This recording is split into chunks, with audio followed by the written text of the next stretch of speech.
All right, thank you for joining us for Arts Connect Tuesdays. And tonight we've got a very special focus on art in Southeast Roanoke. And we've got a guest, artist in residence, Molly Kernan. And we're really looking forward to some good conversation. And it's going to kind of do two things. It's going to help a little bit wrap up some of what Molly's been working on, but even more importantly, I think kind of launch us as we're pushing forward with all the work that's happening in Southeast and all the energy that's happening in Southeast and all the projects that are going on in the Belmont Fallon target area. So tonight we're gonna run through, we're both in person here at the Economic Development Conference Room, and we are online, and we're gonna go through both and do introductions. And the introduction tonight's gonna be very simple.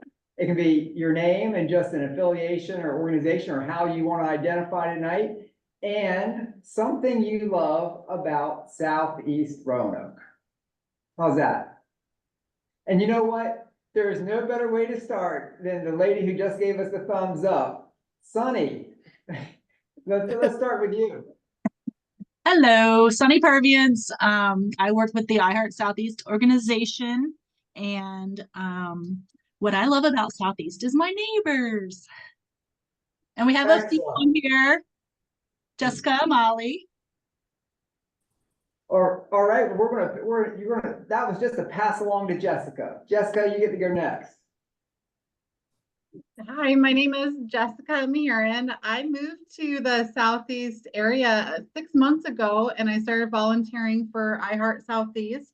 I've been helping out by coordinating a newsletter and working on a website for iHeart Southeast. And what I love about the area, I mean, yes, the neighbors, but I also really love that it's so close to downtown. I love that I can just walk downtown and go to Elmwood Park, whatever festival's happening. So I think it's a great location. That's really, you can get to a lot of different places from town from here. Thank you, Jessica. And we're gonna go to Leslie.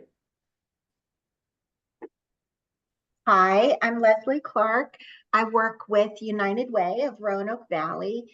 And what I like about Southeast, I've met some really wonderful community partners in Southeast and have some pretty good working relationships. And I know our organization has some pretty good working relationships with the people in Southeast Roanoke. I live just on the other side of Southeast in Benton, so I drive through Southeast every day, and I love the walkability of it. There are people out all the time, moving from one place to another, and businesses open, and so I like seeing that as well. So you're in a Southeast Roanoke suburb. That's right. I'm a suburbanite. Yeah. All right, and Katie. Hey everybody, I live in Grandin and really love, similar to what Leslie said, the walkability and that there are businesses and a variety of businesses and a little village center and then access to the greenway and the river too. So yeah, really love. I also like walking in the cemetery. It's a nice open space right in the neighborhood. Thanks, Katie. And one thing I love about Southeast is that it has a library. And so with that, let's hear from Becky. Hello, I'm Becky Parsons. I'm the new manager at the Belmont Library. I live in Old Southwest, but I love and have worked a long time in Southeast. But I love the library and I love all the fun people that come through and all the programs we get to kind of touch and connect with. Like we just got flyers for United Way and all that kind of good stuff. So, and we have a new beautiful art piece given to us, made by the iHeart Southeast neighbors. So it's just awesome. So far, this is my 5th week. Excellent. Well, thank you for all you're doing and all you're going to do for the neighborhood, with the neighborhood, and in the neighborhood. Corey. Hey, I live in Northwest and illustrate the newsletter and put all that together. with the help of Doug and everyone who sends me activities. And I love Southeast because it's it's close to downtown, like everyone else has mentioned. It is cool around Halloween time. I went to the Halloween event there a while back with my son. The library is really nice, and it's cool restaurants. So, and the Southeast newsletter, I've taken some stuff from there and put it in the Roanoke Arts Commission newsletter. So, Excellent, excellent. Yeah, I love being on that newsletter list. I think that's a great addition. Yeah. And Robin.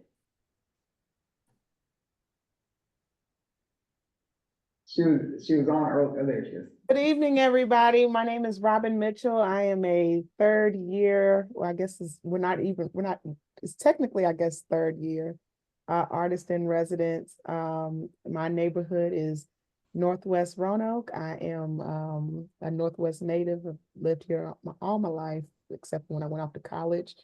And the thing that I love the most about Southeast is they are creative as heck in South. So I am hoping to channel some of that energy so that we can not only spread it through Northwest, but like, let's just spread it through every quadrant in the city. All right. All right. And Susie. Hi, I'm Susie Young. I'm an artist in residence with this group. My favorite thing, I am a Southeast resident. My favorite thing about Southeast is its access to the mountains and the view of the mountains that you get from most of Southeast, and also that Roanoke City, the Star City School of Ballet is located in Southeast. So I really love being able to support Southeast in that way and really love my creative home base. Great. Thanks, Susie. Katrina. Hi, my name is Katrina Leggins. I'm an artist in residence for the City of the Arts Commission. I am here in Southwest, and what I love about Southeast of it is its historic nature. And just like Susan said about the mountains and the river. So I do like those things about it. Great. Thanks, Katrina. Cody. Hi, I'm Cody with ArtSpace ROA. And what I love about Southeast is pretty much anything I've done over there, which has primarily been either something with the arts or plocking, is I've just always felt so invited by the people that I've met there. Kind of looking to buy a home right now, and I've always felt like they really want me to be a part of that neighborhood and are just so welcoming. Wow, what a great word. Yeah. Brett. Yeah, well, I don't sound like a broken record. I'm Brett. I'm a landscape artist. I used to live in Messina and always used to love to walk from there over to the Grandin area. But then my niece got an apartment in Southeast, and I just really liked a lot of those eclectic neighborhoods over there. Much more interesting to look at. Anything that doesn't get too gentrified appeals to me much more than something that looks like the Spielbergs. Mm-hmm. Thanks, Brett. Then we'll come here in the room. Oh, okay. Hi, I'm Brian Coonahan, and I'm with the Daisy Art Parade, I guess. And I have my studio in Southeast, which is something I love. But meeting everyone from my heart Southeast has been a real joy for the last couple of years, and I hope to keep working with everyone in Southeast. But Sunny, Molly, you guys are awesome. And they've shown up for the Daisy Art Parade in force. They sure have. Yeah. And let's see, I think everybody's gone except for Molly. I will say one thing I love, I wish I had, this tells you too much about me. I came to Roanoke from California, and I was here for a weekend, and I bought my house that weekend, and I'm still in it 20 years later. It wasn't in Southeast, and I think if I had like explored through Southeast, one thing I really love is there is the relationship to Mill Mountain, that there's so many spots where you get an eye of it. And living in Hawaii, you always talked about your relationship to the mountain or to the ocean. And that was how you'd always, or other landmarks, other physical geographic landmarks. And that's something you can do there.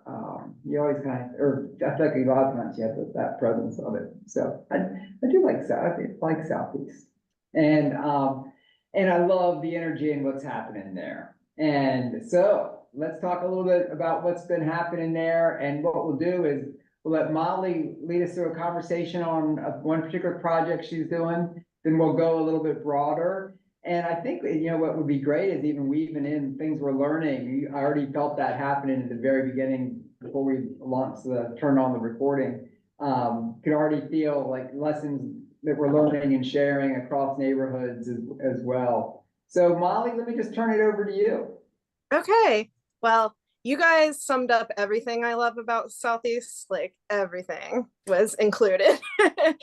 I love the energy and just how creative we are. And that, should I just jump into the bus shelters from here, Doug? Oh, you can do as much introduction as you want to, and then you can dive right in. Yeah, this is very low key and casual and fun, and however you want to do it. I think my introduction kind of goes into like start talking about the shelters here. Because when we had the meeting about doing the bus shelters, one of the biggest things that kept coming up is that we wanted something fun for Southeast and interactive. And that's kind of like, I just think we're such a fun neighborhood. We have fun neighbors and we love being goofy. And it was just really important to us to have something kind of interactive and just really bright and vibrant that will just add to our beautiful environment over there. We chose the pollinator theme because we can use the wings as a photo op for Instagram or whatever. If you stand in front of it, hopefully you can, get a cute little picture with your wings. And there's hidden hearts all throughout the design because Southeast has already kind of picked up a love heavy theme, and I think it works great for our side of town. It really is perfect for us, so we wanted to run with that. So we have the pollinators for photo ops, and then the hidden hearts are in there, and we're really excited to see what you guys think about these designs and which ones you want to see go up first. So we have, let me see, this is our large bus shelter pad, and it's on Dale, I believe. So we are only going to be choosing one large bus shelter right now, but we'll probably end up using both. So just whatever you guys like right now, we'll go with that. So you may need to share your screen again. Oh, is it not sharing? I'm sorry. Hold on one second. All right. Okay. It's showing it up for me. Sorry, guys. It could be on this end. If anybody else can see it, let us know. Yeah, can anyone see? Not yet. Okay, start broadcast. Oh, yeah. Okay. I think this should get it. Can you guys see now? Yeah. So this is our large pad. This is where it's located. And these are our two designs that we came up with. This is a swallowtail butterfly, and this is the monarch. So we can choose from either one of these for this particular area. And where is this? Just so everybody's grounded. I think it says Dale, and it looks like it's across the street from the fire station and by Dollar General. Okay, thank you, Sonia. Yeah, you can see the long mural on Dale Avenue. Yes. Wait, I don't know. Hold up. That might be somewhere else. I have two others. So this is a smaller one. Here's the one that's by the two smaller ones. is by the large mural with the trees.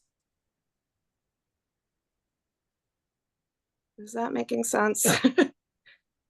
This looks like it's in the same area. Anyway, back up. Yeah, I just have Dale written up there, but I'm not sure. But for that large one, there's the two options. And then I also we're hoping to get them in color. So we could go with just one color, or we could, I think we might have the ability to do different colors on different panels. And then this is the swallowtail with color. I think this one would have to stay a more dark color for the contrast to show through, but we could still add some pops if we wanted to. So those are our two options for the big shelters. And then moving on, we have 3 options and 2 smaller shelters. So these are the smaller bus pads. And we could have a honeybee, a bat, or a hummingbird. And I put up some color examples for that because like they pop a little bit better. So that, you know, we could do yellows, gold, something to kind of reflect the honeycomb pattern. The bat, I think that one could, as long as it's a dark color, it would look great.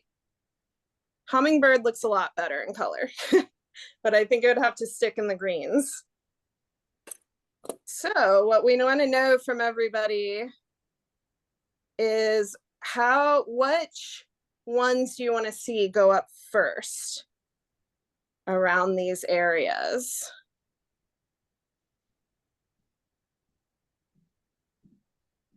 And if anyone wants me to like stop on one or. So when you say, which ones do you want to see first? Does that mean there are more coming? I think, well, I think there's more bus shelters coming. I only have so many designs right now, but I could definitely crank out some more for you guys. But you know, if they don't want to do, if they don't want to do this design right now, it might not be like gone forever. We could bring it back in if we decide we like it later. But for this, for the purpose of tonight, we just need to pick one out of these 2. And then they're gonna do a little sample of it and see if it's gonna work with like the structural integrity and all of that. So these are our first 2 choices. And Leslie just put in chat that she liked the hummingbird and the swallowtail. Okay, that's great. So then she can pick, if you pick one more for the small one, we'll be good. And then Susie loved the green one. The green one, that's the hummingbird down here? Hummingbird. Yeah, and there's another Hummingbird? for swallowtail and hummingbird. These people make it easy for you. Okay, good. That's what we're hoping for. Jessica likes the monarch for the large. Okay. With different colored panels, and she likes the bat. So she can make it hard for you. Oh, we got a bat thrown in there. All right, so it's between, do we all like the bee? Are we keeping the bee? Or are we deciding between bee and hummingbird or bat and hummingbird?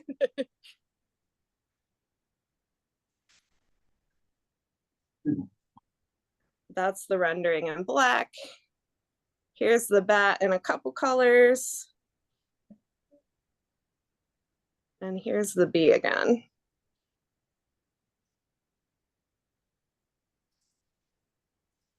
And then if we want to go back up to the top options. Cody's giving a shout out to native flowers, the cone flowers or echinacea. Yes, I love that, Cody. Thanks for catching that one. And then he's looking kind of small, but that's our other big option.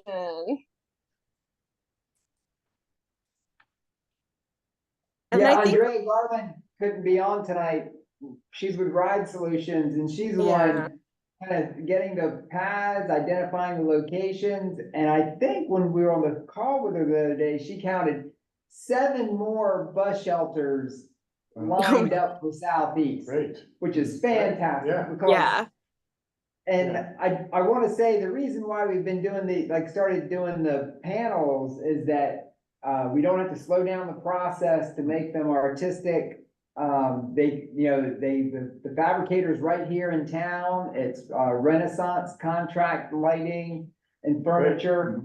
And we can get these happening faster, but the most important thing is that we get more shelters up in place for people using transit and to encourage people to use transit. Yeah. Molly, these are just all fantastic designs. I love them. Thank you. Congratulations. Yeah.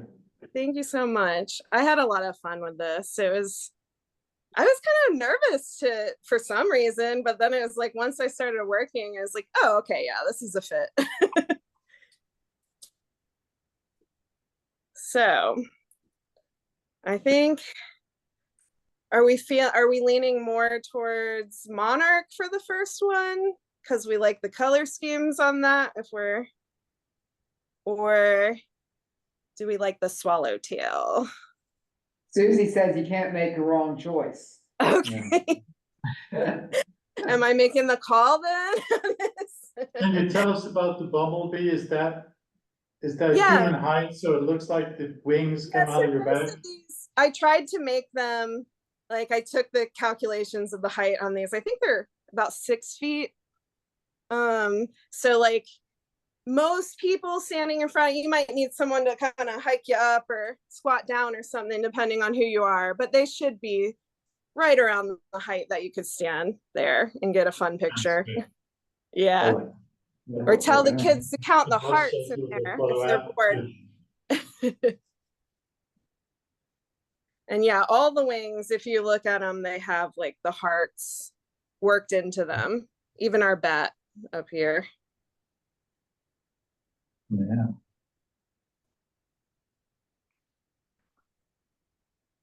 So how's everyone feeling about the bat? That one was kind of, I don't know. I felt like it was a risk because not all people really love bats, but hummingbirds are well loved. And I feel like the bat is really striking and it's so unusual for public art. It's so unique. And so that's why I thought it was special. Yeah. Bats are so good for the environment. Yeah. You know, if you look at it from an environmental standpoint, you know, bats eat millions of mosquitoes. So they're really good for neighborhoods and environments. That's what I was kind of trying, like, you know, love of our environment and keeping these guys in the conversation is really important to having a healthy community. So it just felt like all the things fell into place for these designs.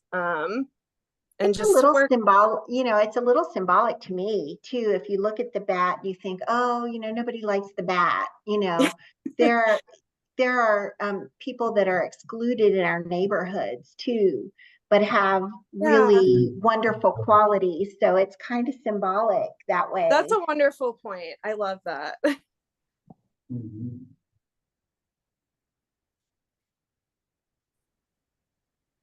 All right. Well, how should we go about voting on them, Doug? Yeah, this is terrific. This is the kind of thing that you're gonna, you know, when you're working with a neighborhood, they have to make a decision, right? And so and this is a great way to kind of talk about this. If we step into a conversation of which one you want to do, say it's a community that wants to do an art project. If we don't have criteria and goals lined up, then it makes it really difficult. If we can step back and say, what are the goals of this art bus shelter? And so you could say things like, we want to communicate about native plants and birds. We want to spread joy. We want to add color. we want to ... And you can list all the criteria that you want, your goals.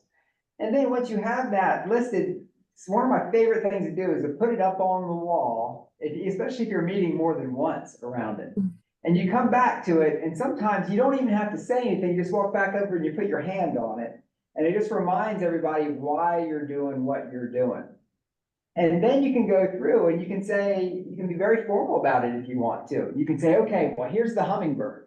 Now, the hummingbird, does it spread joy? Does it communicate about wildlife? And there's a way you can do it enough to have fun, and let everybody get their comments out. Everybody feels a part of it. They end up making, by the time they really make the decision, they're actually just formalizing it. They've already kind of made the decision because they talked about it so much.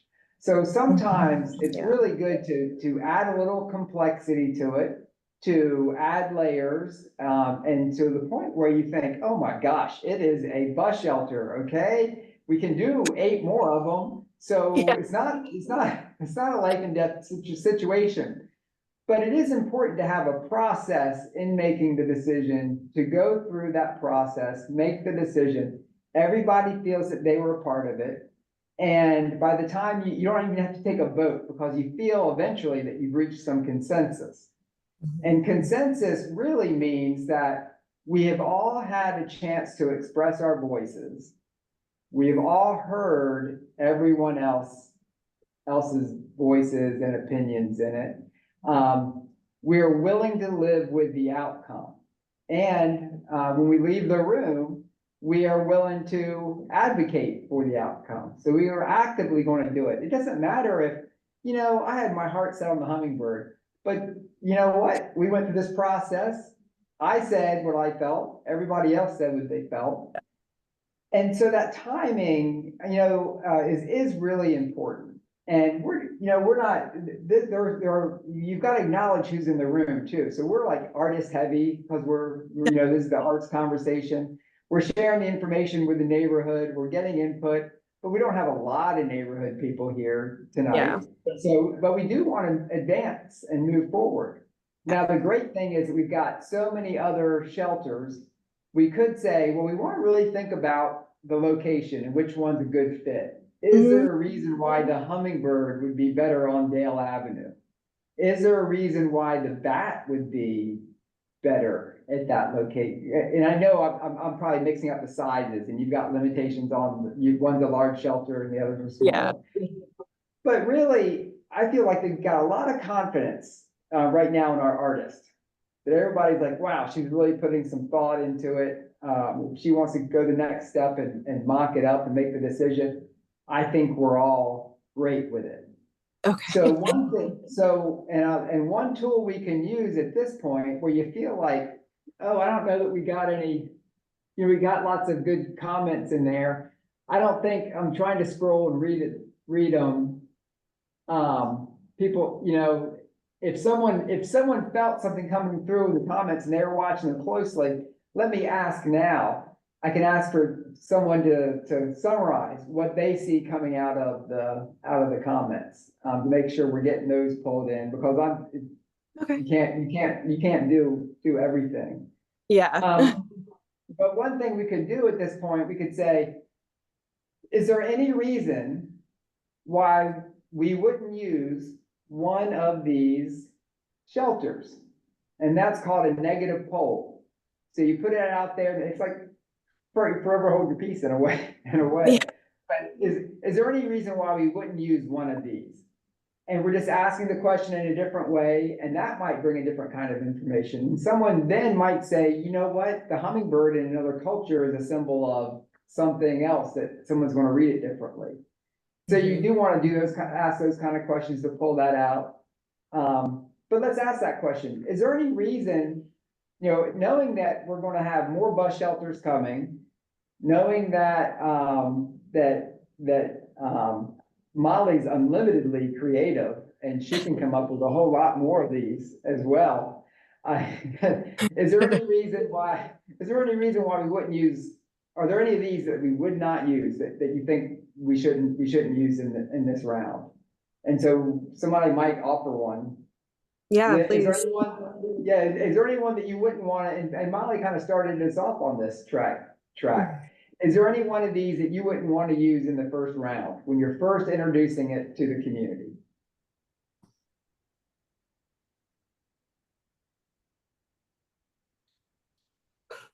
Change them up here. I have a question about the Sure. symbolism with the bat. Yeah. So what is that? What is it symbolizing, or what message are we conveying with that one, or is it just fun and a fun thing? So bats are also, they're pollinators. There's some debate about it, but they do aid in pollination. So they fit in with all of our really important creatures that kind of keep our world running and our food on our tables. So that, and they're, as someone said before, they're great exterminators, and they take care of mosquitoes, and they just feel like an important part of the community too. Okay, cool. Thank you. I just had that thought. I guess introducing that one first would be like the thought that I would be curious about.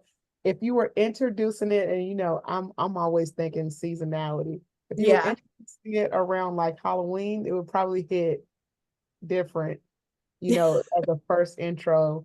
But like I would think like maybe one of the other ones for like a big win right off the bat. Like I think that monarch butterfly or the hummingbird would be like a big hit right out the gate if they're going to be phased in. But I love all of them. I love the Oh, details. thank you.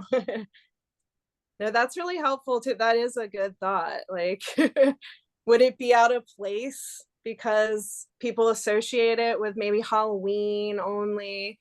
And I do think maybe the bat needs a little bit more explanation, but teaching moments. So like you educated me just now, so I think it would be a good opportunity to kind of educate. Well, it was funny during our meeting, we kind of had to, there was some debate and we had to look that up, and it was still kind of a yes, no answer. Like, yes, they are very important to pollinating. No, they're not technically a pollinator, but it fit enough that we went ahead and went with that guy. Is there any room for putting a little signage, small, about the pieces, about them being pollinators, and so that folks who are actually utilizing the bus shelters, as they're standing there waiting, they have something they can read that associates the bus shelter they're standing in with the bigger idea, right? And what it means to have these creatures in your community. I think that's an amazing idea. I'm not sure. Doug, what do you think about that? Yeah, when we did the Melrose Avenue bus shelters, we made stainless steel plaques that are, we drilled down into the concrete and installed those. They've got pegs on the back of them. And we can have those made, and when they install the bus shelter, we can ask them to install those. One thing we can, there's not a whole lot of room on them, but what they would say would be, the title of the work, by Molly Kernan, and then it would say, aluminum and stainless steel or whatever the, or powder coated pigment, powder coated steel. And then we could have a QR code on that could go to a page, and we could have like one tagline that you use for all of them. And you say, "Do you know your neighborhood pollinators?" Or something like that could be so simple. Yeah. Yeah. Because I envisioned that then being kind of an asset, more of an asset to the community that could be used for educational purposes, like in youth scavenger hunts and other ways to engage community with just a simple plaque. And if I was standing in the bus shelter, I'd probably be looking for something to read. That's a wonderful idea. I really love that. it just takes it to that next level where people are learning from this, not just looking at it, but learning why they're there. So that's a great idea. I think these bus shelters are also going to become an attraction. So it may be cool to either in that QR code or with that tagline, maybe within the QR code, put information on like tag us on social media or like a certain hashtag, just so that you can kind of collate all of those people. Because I can tell you, once you put those out there, everybody's going to want to take pictures with these with the wings and as their backdrop. So figuring out a way to kind of yeah, if you have like a hashtag that you can maybe put on the placard or something like that, that could be cool too, or even on the QR. Yeah, you guys have great ideas. These are wonderful. And Jessica asked in the chat if you've got time to do a survey of the community to prioritize them. Sure. If somebody could help me figure out how to do that, I would be totally willing to do that. I'd be willing to help you put that together. Okay. And it might be, and I will share, we did for a few years, when we did the temporary sculpture, we did an audience choice. We used to always put the sculpture up during the festival in the park when it was it was a big deal and everybody came down and people would vote in person. And then we had Facebook and we said, okay, we'll add Facebook voting into it. And then I did a survey on the website, and then I realized that we had all these people voting from Arizona because one of the artists is from Arizona. So I had to go back and like figure out how to undo not count those and such. So you could say, you've got a newsletter. It could be that you use people who are already invested in the neighborhood, and do a smaller survey where you're people that you're already communicating with, your blocking list or whatnot. Or you can put it out there wide open, and each one of them has its benefits, and you get to decide that. Okay. Yeah, all of that sounds very doable. Do we have a lot of time left to get these decisions done? I know they're kind of waiting. Yeah. I don't think you want to delay the project in order to do it, especially since you're going to be able to add other ones in there. If you think it's a good active way to do it, and you've got a few weeks, then you can do it for a week and say, okay, we're in our final stages. Which one's your favorite? And you know what? You don't even have to say that you're making a choice. You can just go, which one do you like best? Yeah. That's and you're getting a pulse, and then people don't feel like you're not even saying that you're not going to use the one they're right now, but just which do you like best for the big shelters, which do you like best for the little shelters, and have them divided, because there's only the 2 choices for the big right now, and then the 3. Yeah, or you can just put them all out there and just see what it comes up with, and it doesn't have to be scientific. And you as the artist, you've done lots of input, you've had lots of conversations, you've done. You can pull the trigger yourself. Yeah. Okay. In fact, that's kind of my next question. I kind of want to know where your gut is on it. So instead of you asking us, if you were going to tell us what you were going to do right now, what would you? So my gut, I feel like this for the big shelter is more powerful right away. Like, boom, we see it. It's the cone flowers are in there, so I love that. I love the other one too, but it's a little more complicated and a little more going on. This is very straightforward. I don't think anyone's gonna miss it, especially in that location. And I love that we can do different things with the color for it that will really make it pop. So that would be, I would pick this one first. Okay, I say go ahead and pick it. Let's go to your next one. Okay, so that would be the big shelter. And then with these guys, I'm torn on these guys. I am. I do love the hummingbird. It's a lot more of a complicated design. I worry a little bit about them saying maybe we can't do this one if it's just too many cuts for them or whatever. I think these two would be a little more straightforward for the cutting. But I do love the bat, and I love what was just said about how it kind of goes with Southeast. So yeah, I mean, bat and hummingbird would be really cool. One thing about the hummingbird is he's a little different. Like the wings aren't as straightforward, you know, it's kind of, it's not just the wingspan. We got his face in there and everything. So I don't know if that one would translate for photo ops maybe as well. So if we really want to focus like on the interactive side of it, I would say these two. But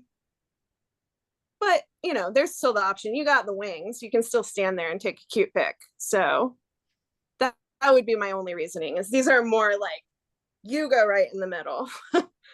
Right here, right there, and then, you know, with the hummingbird, you can scoot in there, but you'll have a little hummingbird butt there. Hey, Molly, one comment. Yeah.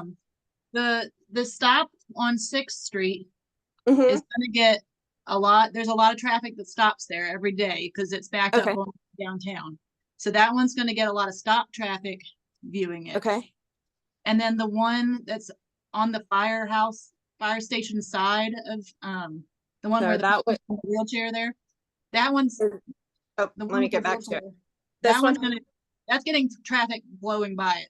Nobody's stopping okay. it. Just Nobody's, going, yeah, yeah. nobody's looking at that one as hard. Okay, that's helpful too.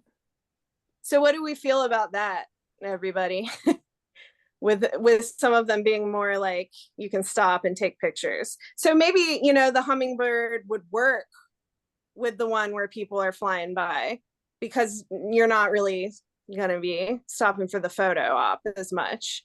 I've seen the other way, like the one where you're stopped, you will be able to see the detail of it more. That's okay. I agree with that. Yeah. These are going to be colorful though, right? Yeah. So I think even if that's a high, like traffic flowing through there pretty quickly, something about a pop of color in an area where there was normally not a pop of color is going to make people slow down and pay attention. And I feel like they could probably pull up, because this is like going towards the highway, right? Going towards is this one right here like going towards, it's on The one on the left is 6th Street going towards downtown. It's across the street from that little single basketball court. Okay, yes. And the one on the right is the one that you're flying by where the firehouse going is. towards Benton. Okay. Yes. So yeah, it may intrigue people to pull over or double back to see what it was. You know, see a pop of color where you didn't see it before. I do think this might help too. The hummingbird, it probably really, because of how intricate the design is, it kind of has to stay in darker colors. So if we want something really pop in there, maybe the honeybee wings would be better for that area. What's everybody else feeling on that?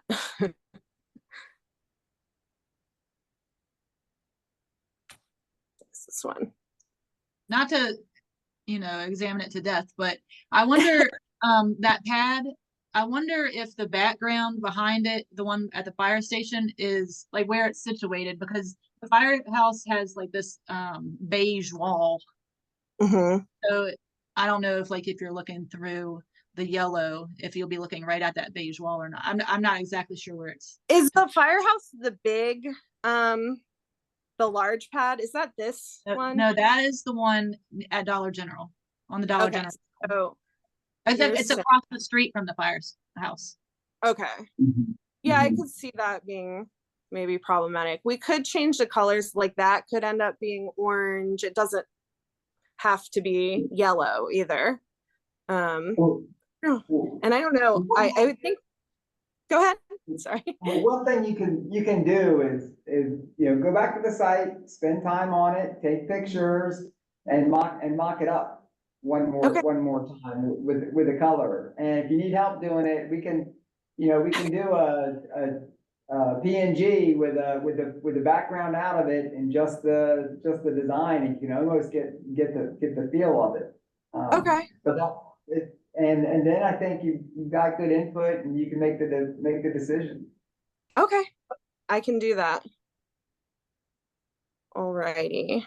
Well, I really appreciate all the feedback, everyone. There are things that I didn't even think about in that conversation. So should we jump over to the target area? Yeah. Or the block funds? Okay, let me get that up. Gonna move you there. Okay. Can you guys see this okay? Did I get rid of everybody on Zoom? No, we did see it and then it just went away. And then it Yeah, we can see disappeared. it. Okay. Okay. Okay, it should be. Hold on. Here it comes. We're good now? Yep. Yep. Okay. So we have some CDBG funding. I think Robin had asked me in one of our in-person meetings recently what that is all about, and I gave her a terrible answer because it's a lot of things. It's a community development block grant and it's authorized under HUD. And over here, you can see it does a lot. And it's funny because they don't really mention art much in there, but they do say that its flexibility empowers people and communities to design and implement strategies tailored to their own needs and priorities. So if we want to use some of that to get some art up, I think we could pull it off by making it a community-based thing where we're creating murals with an artist, but also bringing the community in to do it. My goals in thinking of this were to create more green spaces with art, reduce blight, make the target area destination for biking, walking through Southeast neighborhoods, encourage community involvement, encourage civic pride, and I really would love to keep creating a positive identity for our area. I want things like artsy, fun, interactive, close-knit community, love of environment and your neighbors to be things that people think of when they think about Southeast. So we do have some of that funding secured. And this is a project that did something similar. They use CDBG funds in Cincinnati, Ohio, and they are having younger youth artists come in and work with experienced artists to create murals. And what I found interesting with their program is they, at the very bottom, it says that they partner with local schools for recruitment and with the city and a neighborhood for each mural. Neighborhood partners also assist with fundraising efforts and awareness for their murals. So I think we could take elements of that. I don't know necessarily about bringing in youth yet. I feel like that's something that they would be welcome to come with an adult, but I'd really love to make this a neighborhood type of effort. Another program is the Philadelphia Mural Arts. They are not funded by a block grant. They're like grassroots, but I found their program interesting because they also bring in artists regardless of skill level to work with professional artists. And they have, I think it said 3,000 murals now. And it's become like, you know, it's something to go see. It's a tourist attraction now. So here's just some examples of stuff they have on, like, you know, shorter, smaller walls. This is mosaic done on stairways, which I know we have so many wonderful mosaic artists in Roanoke. So I feel like that is a huge possibility. And then this is a neighborhood in Washington, Missouri that had an artist do this on one of their neighborhood streets.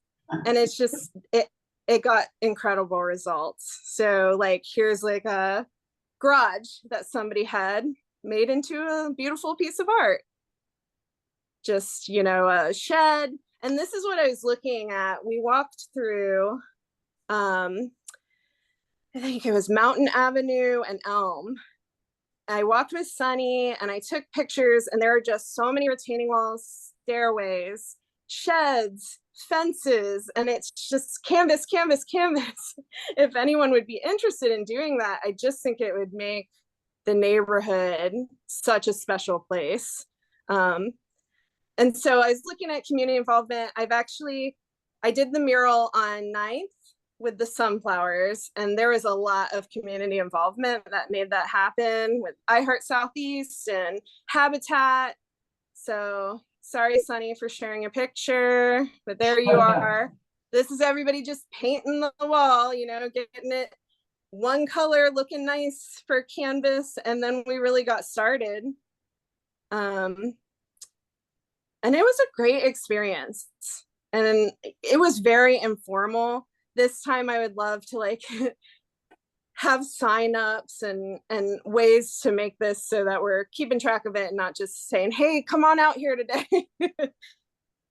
And here's a before of that area, and here's the after. And I feel like this area has stayed really cleaned up. People have really been respecting the art that's there. There's art on the other side too. And I've just been amazed that like no graffiti has hit it yet, fingers crossed, but it really, people have respected this area since it got arted up. And I could see that happening for the neighborhoods too. This is examples when I walked around. I went home and I just doodled like crazy to just give you guys an idea. This is one of the biggest retaining walls down that road. So that's like a Mondo mural there, but they get a lot smaller as you go. And I just did like fun garden type themes, lots of birds.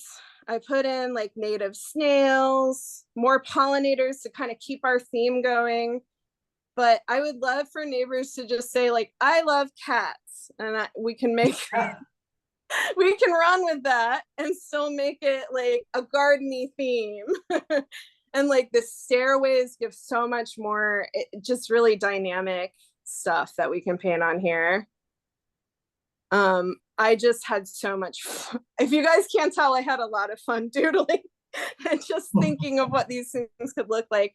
But I would love to have other artists come collaborate. I'm not the best abstract artist, so like I think Sunny has painted an abstract mural over in that area. It's so beautiful. You can see it from all different angles of the roads. And yeah, like we can just do really fun things with this theme. This was a silly one. And then this was, I think this is getting out of that neighborhood, but it's still in a Target area. This is a shed. So like it really, anything that you have that might be facing the road or is visible, we can art it up. So my next steps, we need to do some outreach to gauge interest from the neighborhood. We need to secure a canvas for a pilot project. For anyone interested, discuss any expectations that they have, what expectations the city would have. Seek out organizations interested in volunteering non-financial sweat equity towards a pilot project. Create and organize volunteer sign-up processes. So there's a lot that would have to be done, but I feel really passionate about trying to make this happen. I think it would make the neighborhood such a special place. So I'll open that up to thoughts and comments from anyone in the meeting. See what we're feeling about that.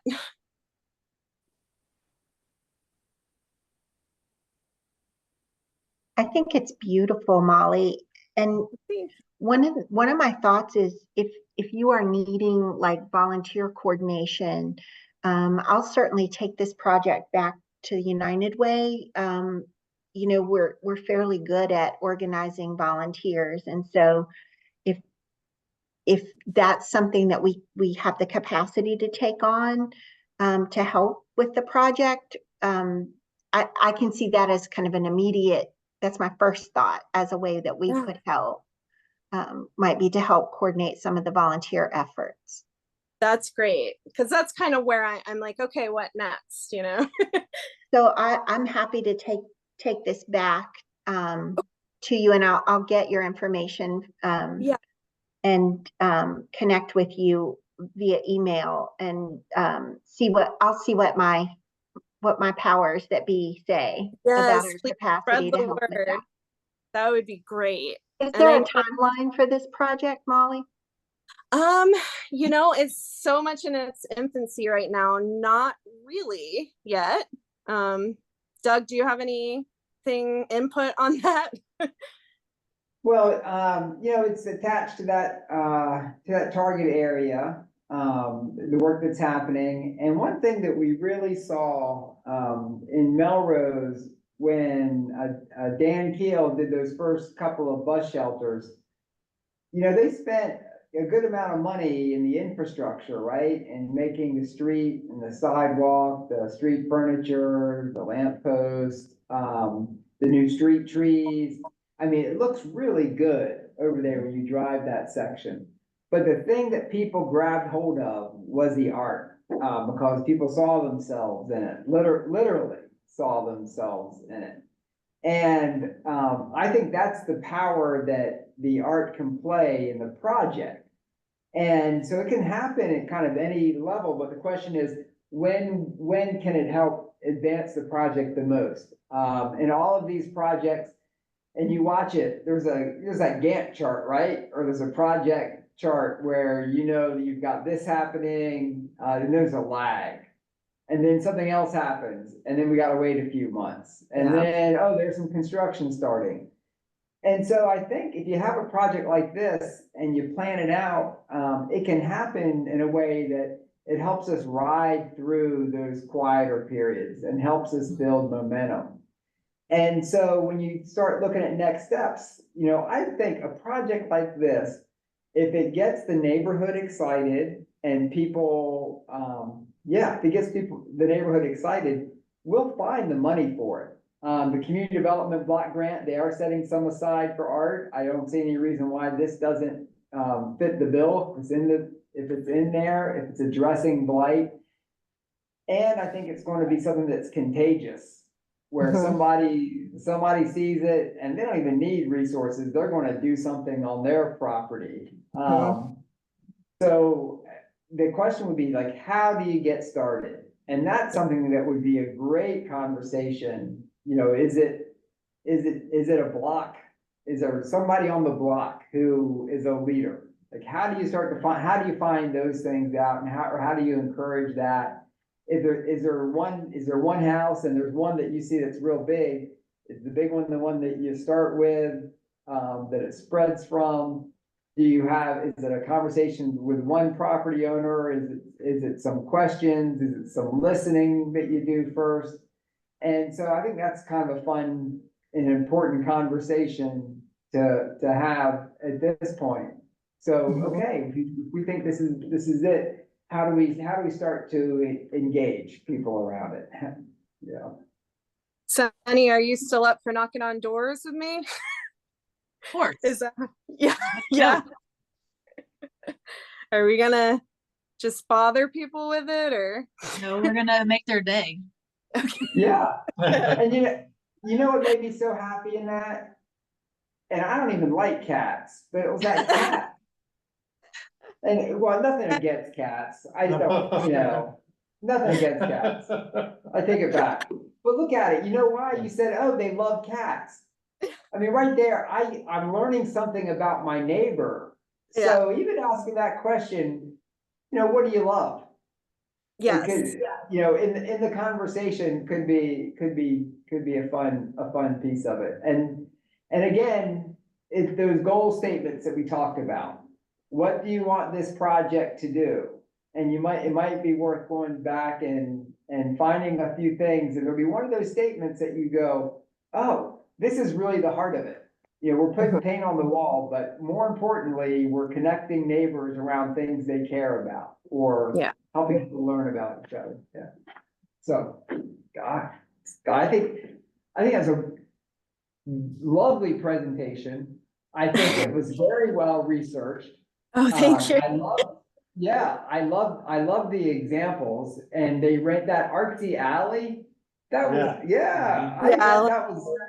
Go back up to that, because it's really, I mean, this is just someone on Facebook that was like, I want to do this, and boom, now their whole neighborhood. And so because they did this, the neighborhood started planting. I don't know if you guys can see that, but they started adding plantings too to go with the theme. So there's all these sunflowers and zinnias, and Roanoke's so garden heavy. I could see that just unraveling. Once we get this started, it would lead to that. So, but yeah, I love these. I mean, these are things that are not so hard. Like none of the designs I did, anyone could help me on any of those. Like really, it would. And I really think it could be a large age group. Like as long as, you know, the parents feel like they could handle it. I definitely had some kids help on the 9th Street mural. So I really think it could be anyone, any community member, any neighbor that wants to get into this, come on out and we will find a place for you to work and be part of it. And it's so fun. It really is so fun when everyone's out there, and it's just a good vibe. And I already saw Becky offering library space to do some things. You could imagine like the little design corner or something where they're just you know, the idea folder that everybody has where you've got clippings out of magazines or whatnot, where you could have a fun interactive thing that help people, you know, a little drop-in spot where people are doing some of their thinking. Yeah. And I will say that the Community Development Block Grant Program, you know, the federal government gives maximum deference to the states and to the localities that run the program. So they say there's some national imperatives that they pursue. Blight removal is one of them, but we get to say as the city how we use those HUD dollars, and within certain guidelines. Now, Catherine Gray has already said that she would love to have art be a piece of this, and they're setting aside some money. So they're saying that this is going to work. Oh, great. If for some reason we started going down the path and they suddenly said, oh, well, you know what, maybe we really shouldn't be using CDBG for that. That is A-okay. We have percent for art dollars that we can now use on private property when they're advancing the neighborhood. So we're good. We're gonna, yeah, this is a good project. We'll figure out how to do this. Now the thing to make sure it's a good project is to make sure the neighbors are behind it. And I think a fun thing to do one day would be to all go out for a walk one day. And maybe we clock as we do it, but we're also looking at the canvases. Yes. And there are so many canvases over there. I mean, it's crazy. It's every house has something. So if anyone's interested, and it doesn't have to be a big wall. I mean, these can be little, even if you didn't want your whole wall, if you want like the little spot, I just feel like there's a lot of flexibility for working with the homeowner for what they feel comfortable doing too. And yeah, just getting like feedback from them about what thing in nature do you want to see at your house every day? And then we design from there. So I'm really excited about it. I see a lot of potential to bring my other artists in to come collaborate, which I've been dying to do. So yeah, I'm excited about this. Great. Well, Becky said she's got a wall in the library ready for some art, and she said she's Oh. ready to go. She's ready to go door knocking with you too. So, Yes. so I think we got some more planning to do. Yeah. Yeah. I will put my info in the chat too before we go. I guess I'll stop screen sharing here. Is there anything else anyone wanted to look at one more time? Any more questions on this one? We good? All right. So-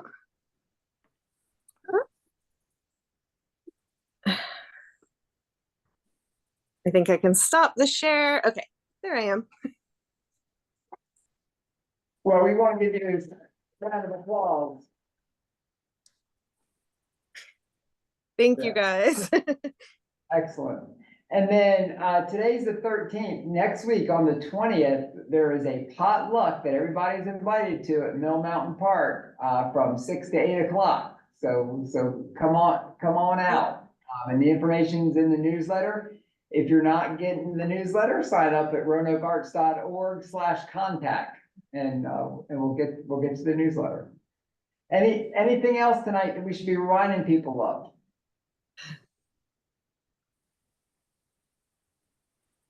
All right. Well, Molly, we'll look forward to next steps. I'm ready to come out and walk the neighborhood and walk and look at art spaces. Start talking. All right. I'm putting my info in there for anyone who wants to talk more and figure out how we want to start this rolling. All right, so that's in there, guys. Yeah, but if you get a blocking date, we're happy to put it in the newsletter. You know, Yeah. And Jessica, anything you ever want us to share? Let's see, Corey right there does the newsletter, and he already said he's grabbing stuff from you, but if there's something important that you want us to make sure we're sharing about Southeast, we're happy to do it. And definitely send my way too. I think I have someone's email, and I'm going to make sure that someone has my contact information. So I know I signed up for your newsletter too, so you have me on there. I do have your contact info. Yes. So I'll reach out to you. Yes, let's do it. All right. Well, thank you, everybody. Enjoyed being with you tonight. Thanks, guys. Bye, Brian. See you later this week. Yeah.